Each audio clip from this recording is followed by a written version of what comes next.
What's up guys, Dan Blewett here. Today we're going to cover strategy for 1-2 counts. This is kind of a unique count where I think a lot of young pitchers, they get too caught up looking for strikeouts and they end up running their pitch count up. They end up finding themselves walking guys that they were way ahead of, and they just probably don't execute pitches as well as they could. So I want to give you a good strategy to go forward with today so you understand the 1-2 count just a little bit better.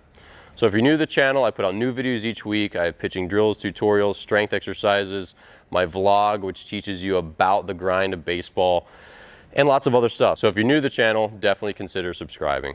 Okay, so let's talk about two-strike pitches, specifically the 1-2 or 0-1 pitch. Now I know 0-1 is not a two-strike pitch, but I'm going to put it in the same category as a 1-2 pitch. So first of all, let's get 0-2 out of the way. So on 0-2 counts, your goal is to try for a strikeout.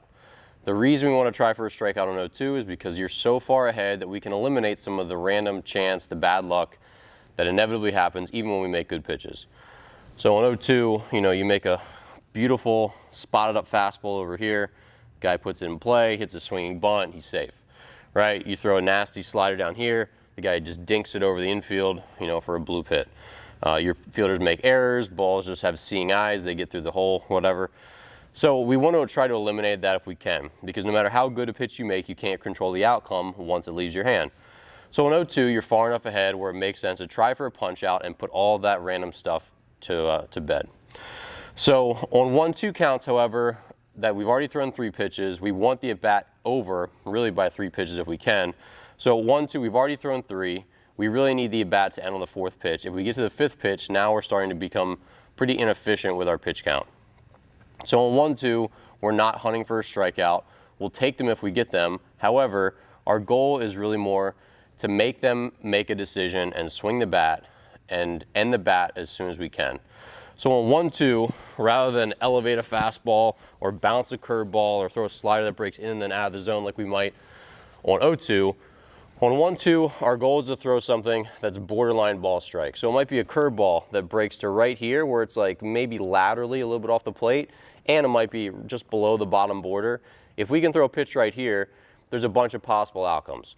So say he takes it.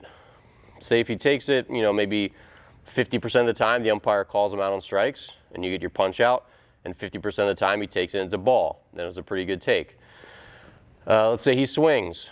He'll foul it off some percentage of the time, maybe 15% of the time, and maybe he 40% of the time hits it on the ground, and then the other 40% of the time he swings and misses because it's still a pretty darn good pitch.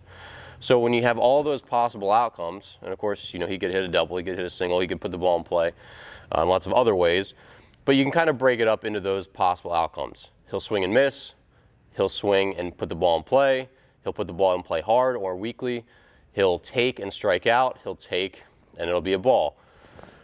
So those are kind of the possible outcomes that we're looking for, but when you throw a pitch that breaks, that's very borderline ball strike, it's a really tough take for them to make, and the vast majority of the outcomes that you'll get are good outcomes. They're either going to, again, swing and miss and strike out, get called out on strikes, or put the ball in play without much authority.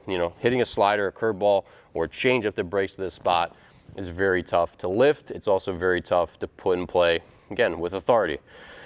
So on 1-2, that's the mindset that you're looking to have. We don't want to try to look for punch outs all the time because it ends up just racking up pitch count. And then what happens is we can't pitch very deep into the game. And if we're a reliever, we end up finding ourselves in jams because as a reliever, you cannot walk guys. You got to come in there and throw strikes and get guys out immediately.